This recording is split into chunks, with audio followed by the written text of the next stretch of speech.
Video को like करना और चैनल को सब्सक्राइब करना मत भूलना। आज इस वीडियो में मैं एक फिल्म के बारे में बात करने वाला हूं जिसका नाम है डार्कनेस इन टेंडिमेंट 45। इस फिल्म की कहानी साल 1953 में सेट है, जब सोवियत यूनियन अमेरिका पर एक जैविक हथियार से हमला कर देता है। डर इतना ज्यादा होता है कि कुछ लोग शहर छोड़कर भागने से मना कर देते हैं। वो अपने घरों में ही रहने का फैसला करते हैं। सारे दरवाजे, खिड़कियां और हवा आने जाने के हर छोटे से छेद को लकड़ी से बंद कर देते हैं। सब खुद को क्वारंटीन कर लेते हैं, बस इस इंतजार में कि शायद कोई मदद आ जाए। कहानी में हमें एक लड़का दिखता है, रोंडा, जिसने एक कीड़ा पकड़ा है और वो उसे दो लड़कियों के सामने बड़े जोश से दिखा रहा है। घर के अंदर हर जगह लकड़ी की पट्टियां लगी हुई हैं, जैसे बाहर की हवा भी मौत बन चुकी हो।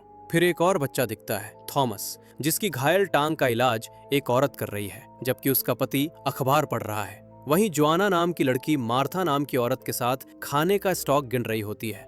पता चलता है कि ये लोग 1 महीने से क्वारंटीन में हैं और अब खाना लगभग खत्म होने वाला है। हालत इतनी खराब हो चुकी है कि लोग कीड़े मकोड़े इकट्ठा करके खाने का सोच रहे हैं। बड़ों की एक मीटिंग होती है। ग्रुप का लीडर है फेलिक्स, जो थॉमस का पिता है। सबको बिना बताए जोनस चोरी से ये सब सुन रहा होता है। मीटिंग में दवाइयों, औजारों और खाने पर चर्चा होती है। आखिर में फेलिक्स बाहर जाने के लिए तैयार हो जाता है ताकि कुछ भी खाने पीने लायक ढूंढ सके। वोटिंग में सिर्फ हिन इसका विरोध करता है, लेकिन कोई नहीं सुनता। डिनर का टाइम होता है, बच्चों को बुलाया जाता है। खाने में है छिपकली की खिचड़ी। थॉमस का चेहरा बिल्कुल खाली है, जैसे उसे अब फर्क ही नहीं पड़ता। जब पता चलता है कि फेलिक्स कुछ घंटों के लिए नहीं बल्कि पूरे 7 दिन के लिए जा रहा है, उसकी बहनें रोने लगती हैं। लेकिन थॉमस अब भी बिना किसी रिएक्शन के बैठा रहता है।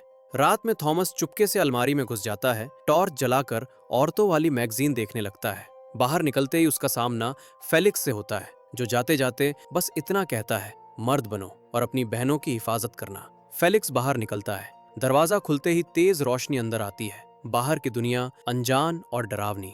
उस रात कोई ठीक से खा नहीं पाता। दिन बीतते जाते हैं, 7 दिन हो जाते हैं, लेकिन फेलिक्स वापस नहीं आता।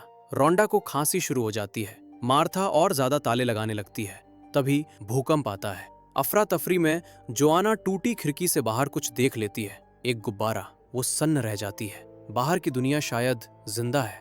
रोंडा की हालत बिगड़ती है। मार्था उसे अलमारी में बंद कर देती है। डर अब इंसानियत से बड़ा हो चुका है। बच्चे बगावत की प्लानिंग करते हैं। उन्हें लगता है कि अंदर रहना बाहर से ज्यादा खतरनाक है। आखिरकार टकराव होता है।